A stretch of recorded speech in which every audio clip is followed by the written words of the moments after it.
Shalom bien-aimés dans le Seigneur. Shalom à vous tous qui nous suivez en ce moment, à vous tous qui avez bien accepté de partager avec nous le début de votre journée. Ce matin, nous voulons parler ensemble sur le don des guérisons.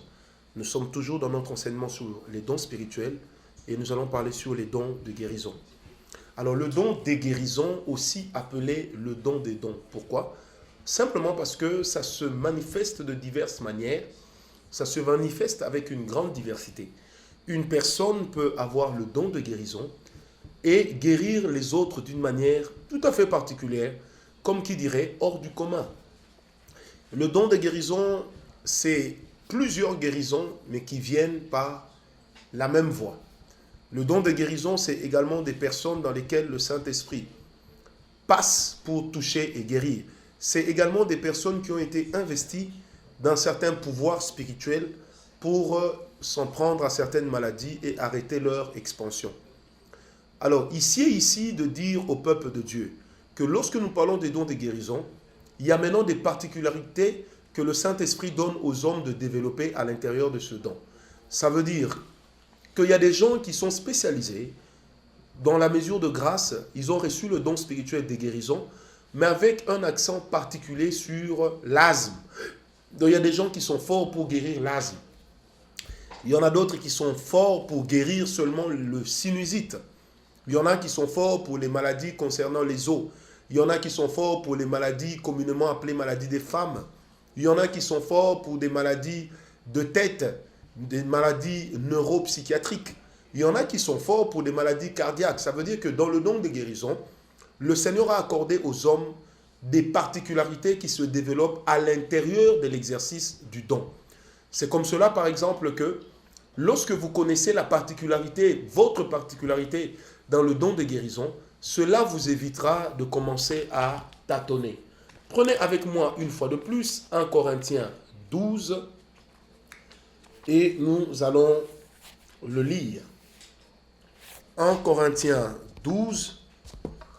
Je nous invite à le lire à partir du verset 7. Or, à chacun, la manifestation de l'Esprit est donnée pour l'utilité commune. En effet, à l'un est donné par l'Esprit une parole de sagesse, à un autre une parole de connaissance selon le même Esprit, à un autre la foi par le même Esprit, à un autre le don des guérisons par le même Esprit. C'est le verset 9. À un autre le don des guérisons par le même Esprit. C'est-à-dire que le Saint-Esprit, à l'intérieur même du don, il a la capacité de nous accorder des grâces particulière, il a la capacité de nous accorder un travail tout à fait particulier.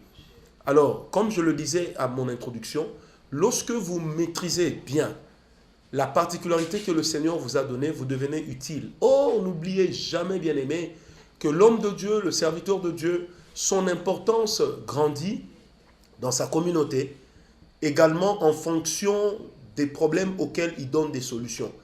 Bien-aimé, le Seigneur Jésus-Christ a dit à ses disciples, allez vous-même guérissez les malades. Donc nous ne venons pas devant le malade pour lui dire, Seigneur, guéris-le. Non, mais c'est nous qui avons déjà eu la guérison à l'intérieur. Nous la possédons comme étant un atout. Et lorsque nous venons devant le malade, nous le guérissons. Vous savez, dans Acte 3, la Bible dit ceci, l'apôtre Pierre passait avec l'apôtre Jacques et ils ont vu le paralytique du portique, comme on l'appelle. Et l'apôtre Pierre, qui dira, je n'ai ni or ni argent, mais c'est que j'ai, je te le donne, lève-toi et marche. En fait, l'apôtre Pierre nous enseigne deux choses. Premièrement, il y avait la provision pour guérir le paralytique dans le nom de Jésus. Deuxièmement, il y avait la provision en lui pour que ce paralytique puisse marcher. Et nous avons vu plusieurs miracles de guérison qui se sont opérés. Et alors, ici, j'aimerais donner un point nota bene pour vous qui nous suivez en ce moment, c'est que le don de guérison marche souvent avec le ministère de délivrance. Parce qu'à plusieurs reprises, vous allez lire dans les évangiles, la Bible qui dit, voilà, le Seigneur Jésus a chassé les démons, il a guéri les malades. Pourquoi cette bivalence? Parce que simplement, derrière la plupart des maladies des hommes se cache une activité d'esprit mauvais. C'est pourquoi la Bible dit dans Romains 8, versets 1 et 2, que il n'y a plus aucune condamnation pour ceux qui sont en Jésus-Christ, car la loi de l'esprit de vie en Christ m'a affranchi de la loi du péché et de la mort. Que toute maladie qui doit t'amener à la mort libère ton corps au nom de Jésus. Et que toi, tu deviennes un canal de guérison pour les autres. Dans le nom de Jésus, j'ai prié. Amen.